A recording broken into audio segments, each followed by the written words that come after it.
आज का टॉपिक है हमारा internal fields in liquid and solid.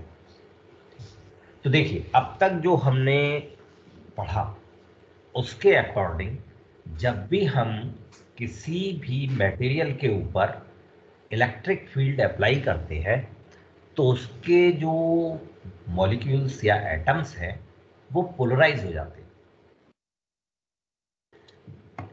जैसे सपोज ये हमारा, चलिए पेन का ऑप्शन ले लेते हैं।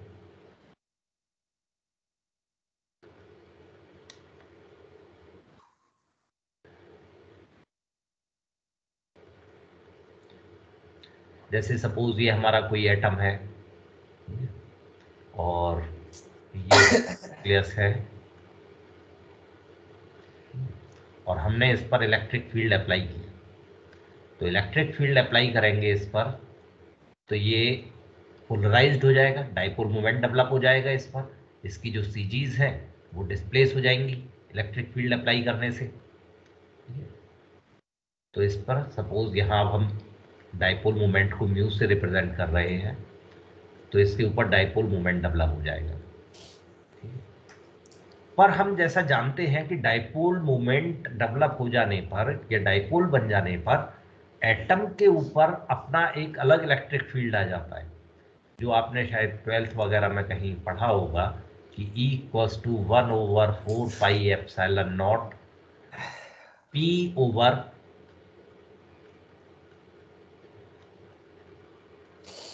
R³ इतना इलेक्ट्रिक फील्ड स्ट्रेंथ डेवलप हो जाता है डाइपोल के ऊपर। तो इलेक्ट्रॉन, सॉरी ईपी इसको नाम दे देते हैं, डाइपोल मोमेंट इलेक्ट्रिक फील्ड।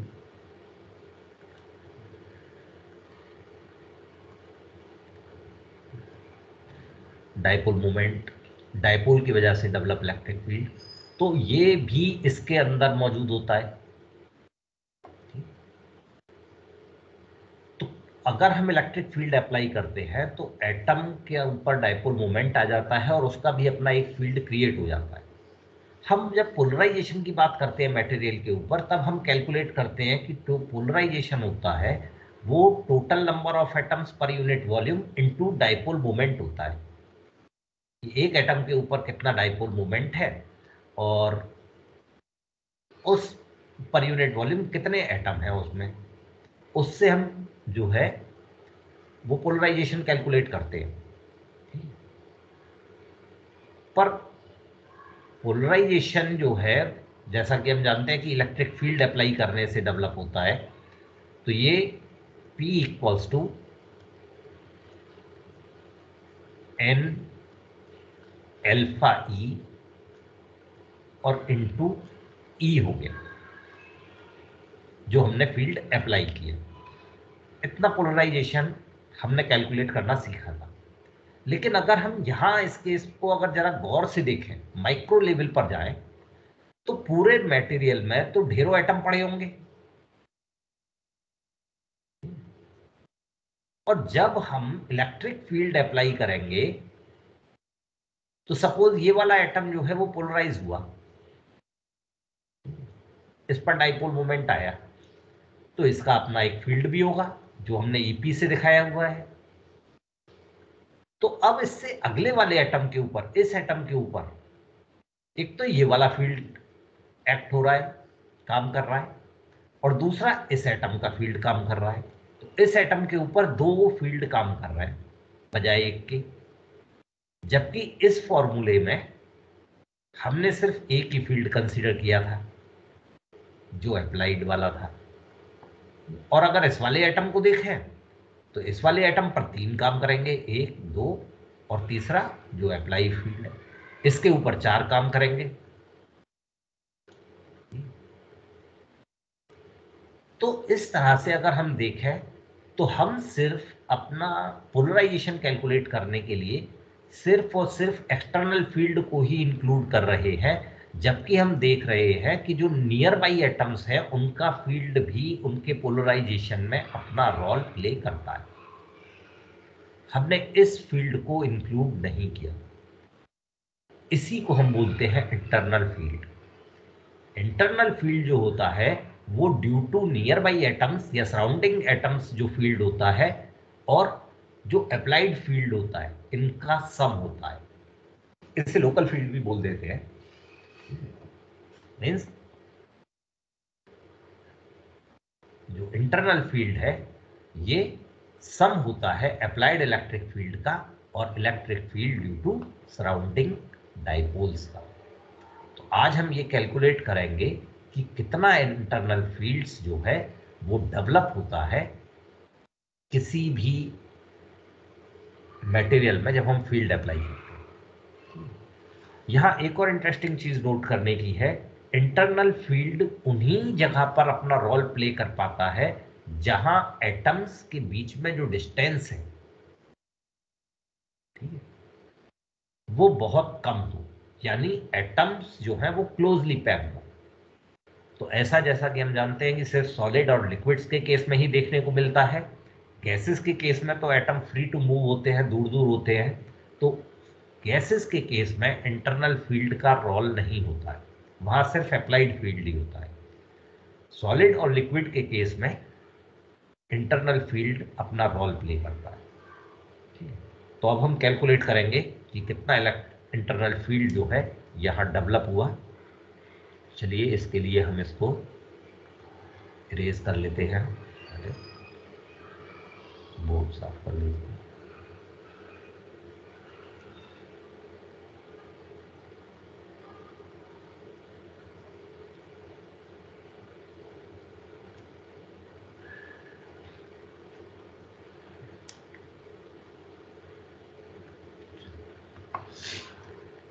तो देखिए हमने ये कंसीडर किया कि ये जो ए एटम है, ये वाला एटम, इसके ऊपर हम फील्ड कैलकुलेट करना चाह रहे हैं कि कितना फील्ड एग्जर्ट हो रहा है। और सपोज ये जो एटम है यहां पर, ये nth एटम है, इस nth एटम की वजह से हम इस ए एटम के ऊपर देखना चाह रहे हैं कि कितना फील्ड जो है वो डेवलप हुआ।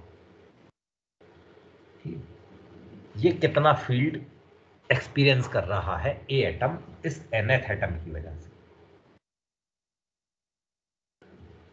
ठीक है, पॉइंट क्लियर हुआ।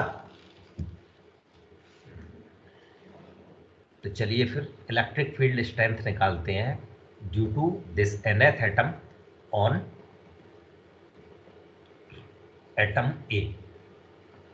तो सपोज इस nth एटम की वजह से हम फील्ड जो है वो ई एन कंसीडर कर रहे हैं।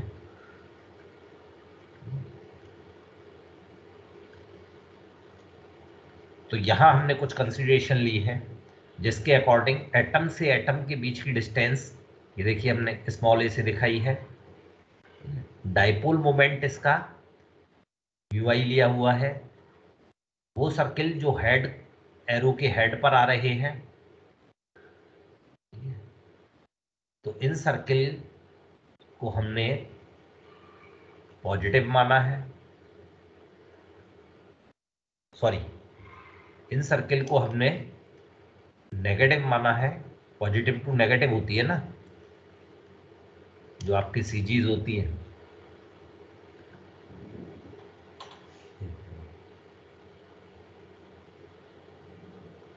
सॉरी, हाँ पॉजिटिव, सॉरी, इसको सर्किल को हमने न्यूक्लियस माना है। फील्ड अप्लाई करने पर ये इधर की तरफ जाएगा ना, ठीक है, सर्किल नहीं, हेड जो है जिस तरफ जाता है उस तरफ पॉजिटिव फील्ड होता है क्योंकि वो धकेलता है उसको। तो ये जो है हमारा पॉजिटिव रीजन है, पॉजिटिव सीजीज है।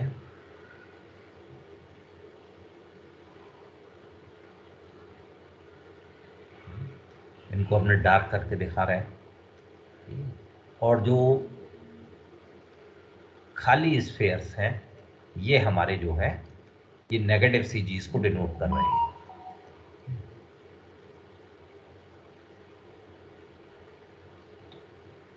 इन दोनों सीजीज के बीच की डिस्टेंस हमने स्मॉल डी कंसीडर की है। तो अब हम कैलकुलेट करना चाह रहे हैं कि इस ए एटम पर कितना इलेक्ट्रिक फील्ड डेवलप हुआ इस nth एटम की वजह से। तो इस nth एटम की लोकेशन ए से Na हो गई, क्योंकि एक एटम के बीच की डिस्टेंस, दो एटम के बीच की डिस्टेंस a है, तो nth एटम के बीच की डिस्टेंस Na हो गई। तो चलिए कैलकुलेट करते हैं। तो इस एटम की वजह से, सबसे पहले पॉजिटिव की वजह से देखें कितना फील्ड डेवलप हो रहा है इसके ऊपर। तो it will be 1/4 pi epsilon not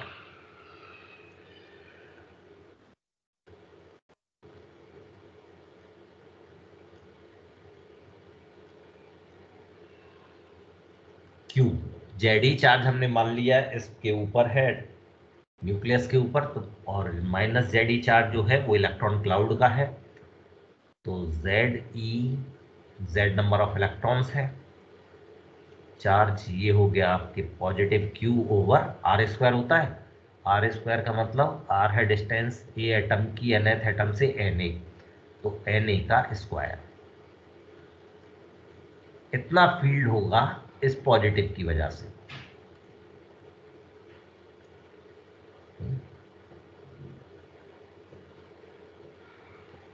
plus अब इस पर नेगेटिव रीजन की वजह से आएगा चार्ज। तो नेगेटिव रीजन की वजह से कितना आएगा, प्लस 1/4 पाई एप्सिलॉन नॉट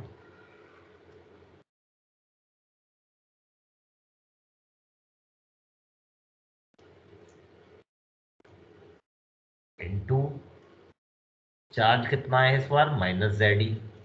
तो माइनस जेड ई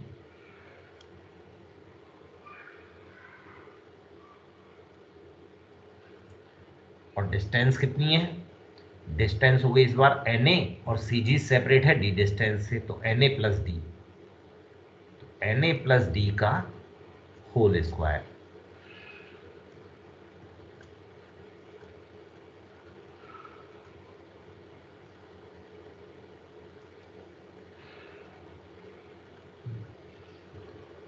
फाइनली कितना हो गया,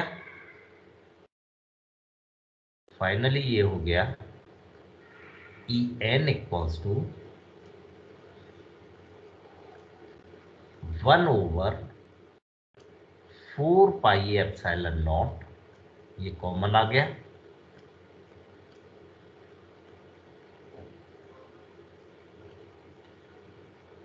into Z E over Na square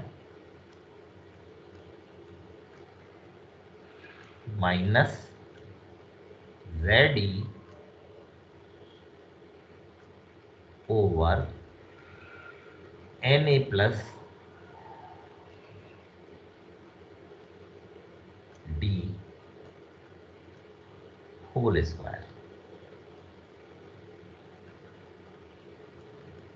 Z E भी कॉमन आ सकता है, और फिर हम इनको एलसीएम लेकर सॉल्व कर सकते हैं। तो हम जेड ई को कॉमन ले लें और एलसीएम ले लें, तब ये रिलेशन हो जाएगा। और En इक्वल्स टू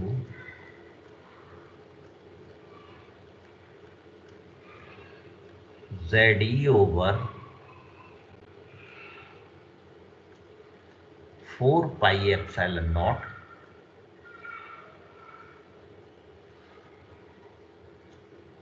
और उसका अगर हम एलसीएम लें, तो एलसीएम लेने पर बनेगा Na प्लस डी का whole square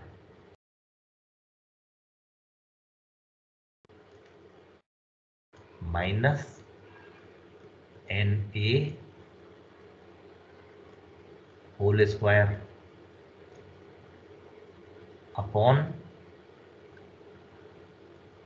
Na whole square into Na plus D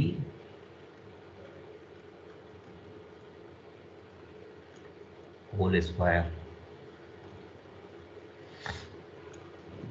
इतना बना।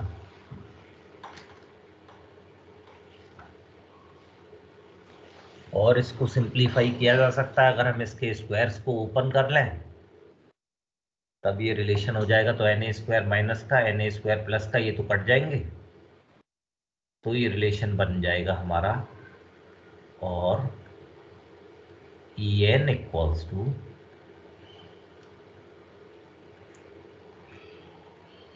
ZE over 4 pi epsilon not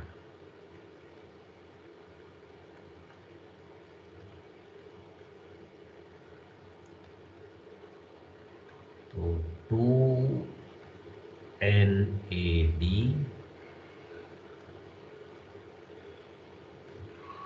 plus D square over Na square into Na plus D square.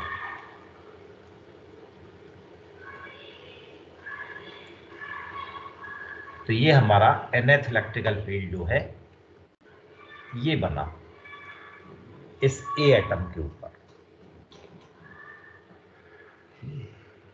अब यहां एक और चीज गौर करने की है कि ये जो सीजीज है, अब एटम तो खुद ही जो है वो 10 टू द पावर 14 15 के और -15 के ऑर्डर का होता है।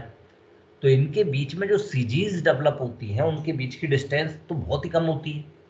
वहीं अगर हम एटम से एटम के बीच की डिस्टेंस की बात करें, तो अगर सपोज हमारी कोई रॉड जो है वो या कोई नेल है वो हमारा 1 सेंटीमीटर लेंथ का है, तो इन कंपैरिजन टू 1 सेंटीमीटर और उसके हेड पर जो है वो एक एटम है, ए वाला एटम है, और टेल पर जो है वो nth एटम है 1 सेंटीमीटर का। अगर हमारे पास कोई ब्लॉक है मटेरियल का, तो उसके हेड पर अगर ए एटम है और टेल पर सपोज nth एटम है, तो 1 सेंटीमीटर के कंपैरिजन में 10 टू द पावर -15 के ऑर्डर की डिस्टेंस जो है वो तो काफी कम होगी। तो डी जो है वो नेग्लिजिबल होगा इन कंपैरिजन टू एन। तो यहां पर हम डी को इग्नोर कर सकते हैं, और डी स्क्वायर क्योंकि वैसे ही डी जो है वो बहुत छोटा है, तो 2NAD फैक्टर के कंपैरिजन में डी स्क्वायर बहुत ही ज्यादा छोटा हो जाएगा। तो इन फैक्टर्स को हम छोड़ सकते हैं। तो since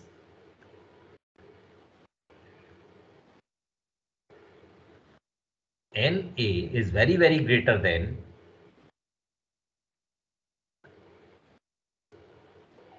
small d,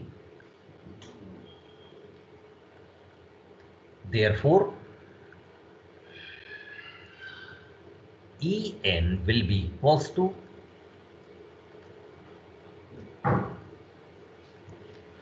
Ze over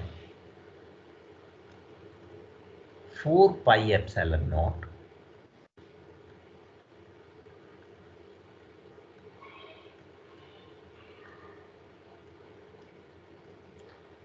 to NAD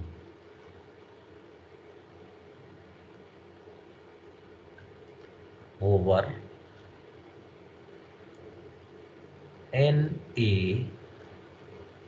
और Na प्लस डी में भी डी कैंसिल हो जाएगा, डी को छोड़ देंगे तो ये Na बन जाएगा, तो ये बन जाएगा Na to the power 4।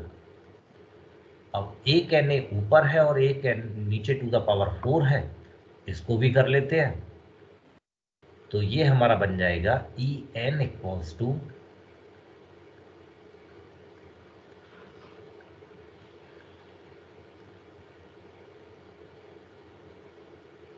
2ZE D upon 4 pi epsilon naught into 1 over Na to the power 3।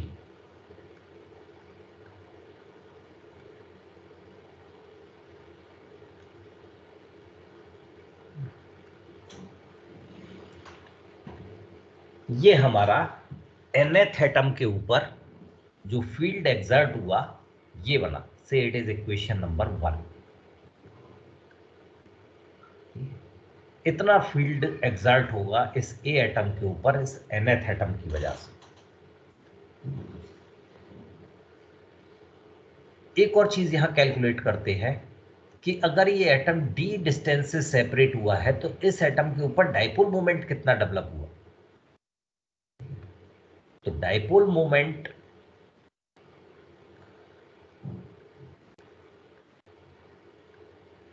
On the atom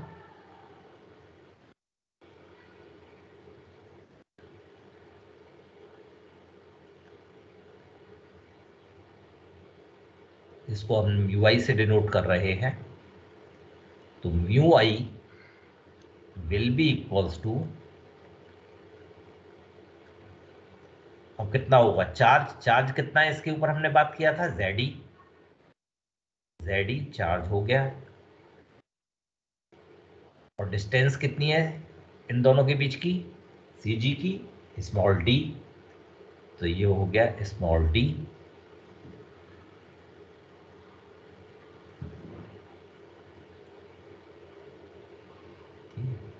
इतना डाइपोल मोमेंट हो गया। से इट इज इक्वेशन नंबर 2। तो इस जेडी को, जेडी को इक्वेशन नंबर 2 में जेडी जो है वो म्यू आई से डिनोट किया हुआ है, इससे रिप्लेस कर दें, तब क्या होगा, देयरफॉर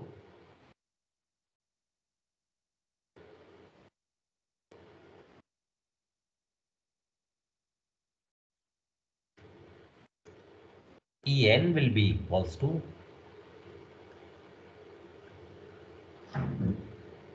2 है, नीचे 4 है, इसे 1/2 कर लें, यानी mu i over 2 epsilon naught, 2 pi epsilon not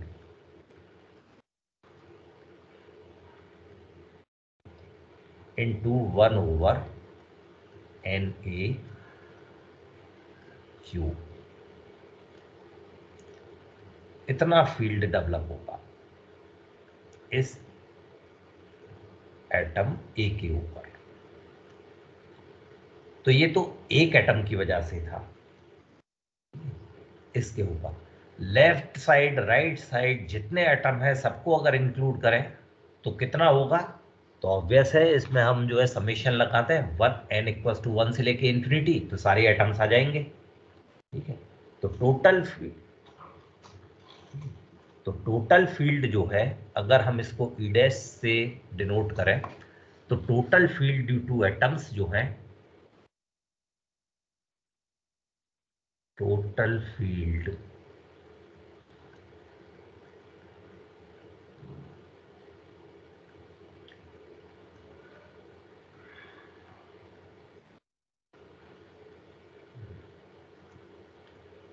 due to total field on A, on A वाली फील्ड, टोटल फील्ड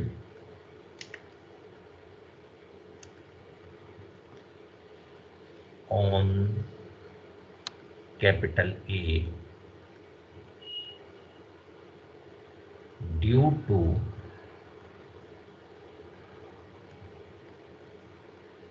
all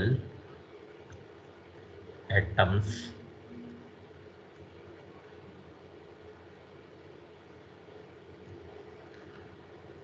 तो इसको हम ई डैश से डिनोट कर देते हैं।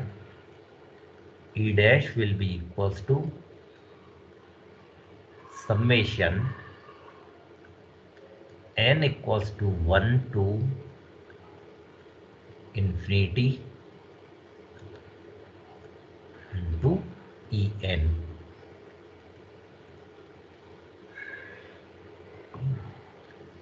इंटू ई एन, तो ई एन को अगर हम रखें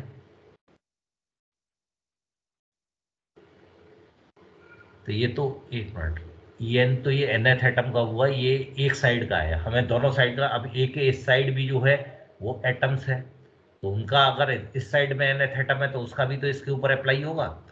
तो यानी ये फैक्टर जो होगा total e dash will be equals to 2 into इतना होगा, लेफ्ट और राइट दोनों साइड के आ जाएंगे। तो 2 इंटू ई एन की यहाँ वैल्यू रख दें तो ये वैल्यू हो जाएगी mu i over 2 pi epsilon naught mu i over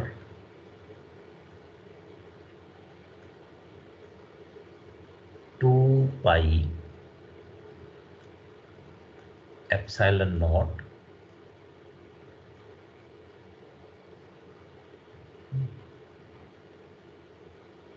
into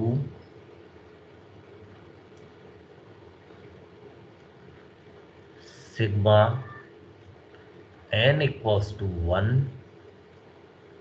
two infinity 1 over na to the power 3। तो en की वैल्यू रखने पर इतना बना।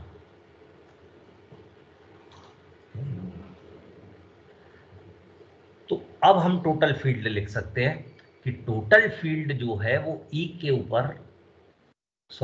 ऊपर कितना बना, यानी इसमें internal field, total internal field लिख सकते हैं। अब हम टोटल इंटरनल फील्ड क्या होता है, वो सम होता है अप्लाइड फील्ड का और field due to surrounding atom. तो टोटल इंटरनल फील्ड होगा इंटरनल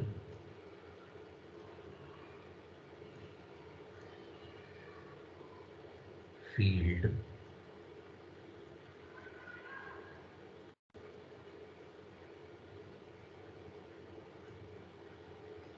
ई आई से इसे डिनोट किया जाता है। Then e i will be equals to e plus e dash, e applied field है, और ई डैश जो अभी हमने कैलकुलेट किया है, यानी ई प्लस ये 2 से 2 भी कैंसिल हो सकता है यहां, तो mu i over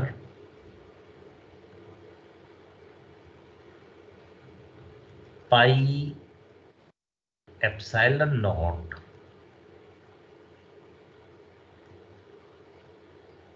A cube, क्योंकि ए जो है उसका नंबर से मतलब नहीं है, वो तो एटम से एटम के बीच की डिस्टेंस है। Summation n equals to 1 to infinity over 1 over n cube.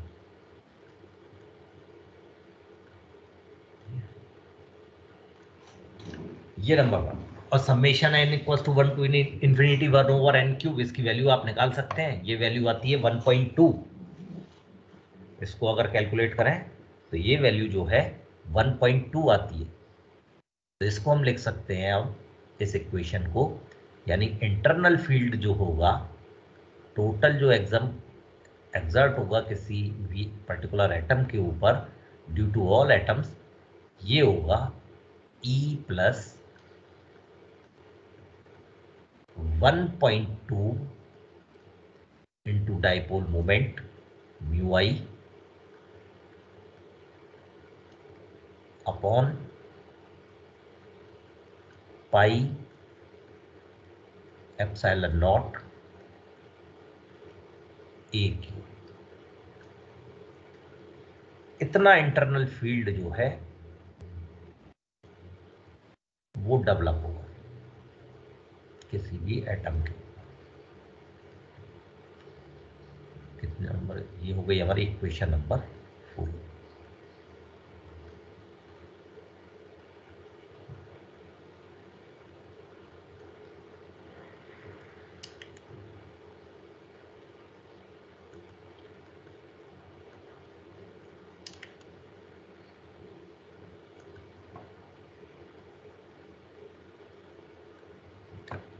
ये भी लिख लेते हैं, चलिए। Since summation n equals to 1 to infinity, sorry,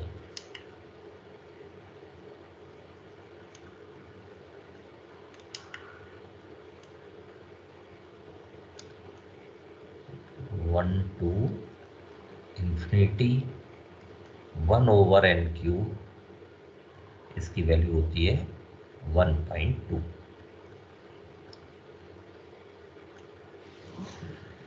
तो इतना हमारा इंटरनल फील्ड जो है वो डेवलप हुआ।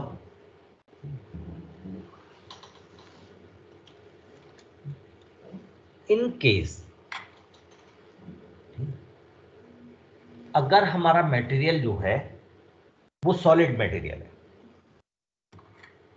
तो सॉलिड मटेरियल के केस में जो ए है, ए क्या है, एटम टू एटम डिस्टेंस है, तो ए क्यूब क्या हो गया, अगर सिंपल कोई एटम है तो या सिंपल स्ट्रक्चर है, सिंपल क्यूबिक सिस्टम है, तो ए क्यूब जो है उसका वॉल्यूम बन गया। ठीक है, तो इस तरह से ए जो है जो सॉलिड के केस में, इसको हम इस तरह से लिख सकते हैं फिर इस इक्वेशन को, क्योंकि जो 1/a³ है ये वॉल्यूम टर्म को रिप्रेजेंट करता है, तो नंबर ऑफ डेंसिटी जो है, नंबर डेंसिटी जो है, उससे इस टर्म को रिप्रेजेंट किया जाएगा। तो इंटरनल फील्ड जो है इन केस ऑफ सॉलिड्स जो है, जिसमें हम जैसे लोकल फील्ड बोलते हैं, तो ये EI जो है ये हो जाता है EI equals to E plus, यहाँ एक कांस्टेंट इंट्रोड्यूस किया जाता है गामा, जो कि सॉलिड की कैरेक्टरिस्टिक्स के ऊपर डिपेंड करता है। Gamma mu i over epsilon not, क्योंकि 1/a³ का जो फैक्टर है अब ये जो है इस गामा में इंक्लूड हो जाएगा, क्योंकि ये जो 1/a³ है ये मटेरियल जो एटम्स हैं उनके स्ट्रक्चर के ऊपर डिपेंड करेगा, यानी उसकी कैरेक्टरिस्टिक्स के ऊपर डिपेंड करेगा। सॉरी, म्यू आई नहीं, पी, क्योंकि पी जो है, म्यू आई जो है वो dipole moment per unit volume, a³ volume बन गया। तो नंबर ऑफ एटम्स ये सब इंक्लूड कर ले, अगर इसमें हम सारी बात को जोड़ लें, तो सारी बात को जोड़ने से ये बन जाएगा P, polarisation, dipole moment per unit volume, और ये वॉल्यूम बन रहा है। ठीक है, तो ये बन गया P। तो ये गामा जो है ये कहलाता है इंटरनल फील्ड कोफिशिएंट, जो कि मटेरियल की कैरेक्टरिस्टिक्स के ऊपर डिपेंड करता है। तो सॉलिड के केस में इतना इंटरनल फील्ड जो है वो एक्सर्ट होता है एटम ए के ऊपर।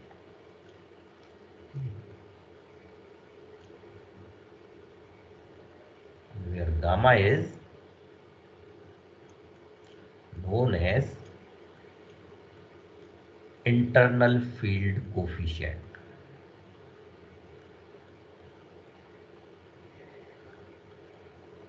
Internal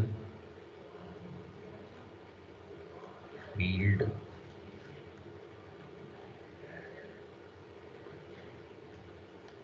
coefficient.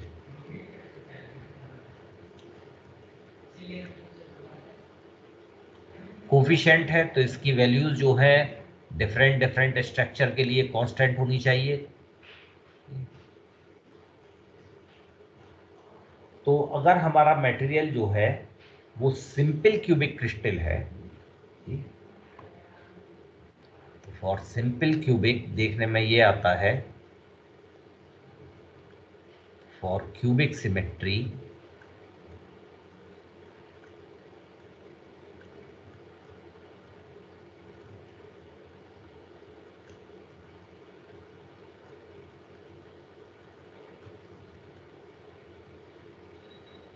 क्यूबिक सिमेट्री में आपने पढ़े होंगे ना, face centred, body centred, simple cubic.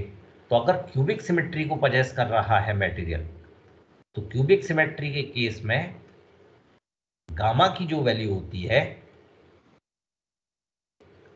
ये 1/3 होती है। गामा की वैल्यू 1/3 होती है। तब इस केस में इस लोकल फील्ड को लोकल फील्ड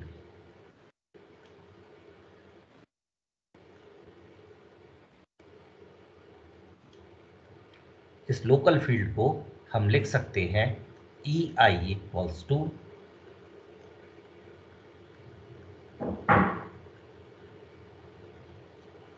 E प्लस, अब गामा की वैल्यू रख दी 1/3, तो P over 3 epsilon naught, P over 3 epsilon not.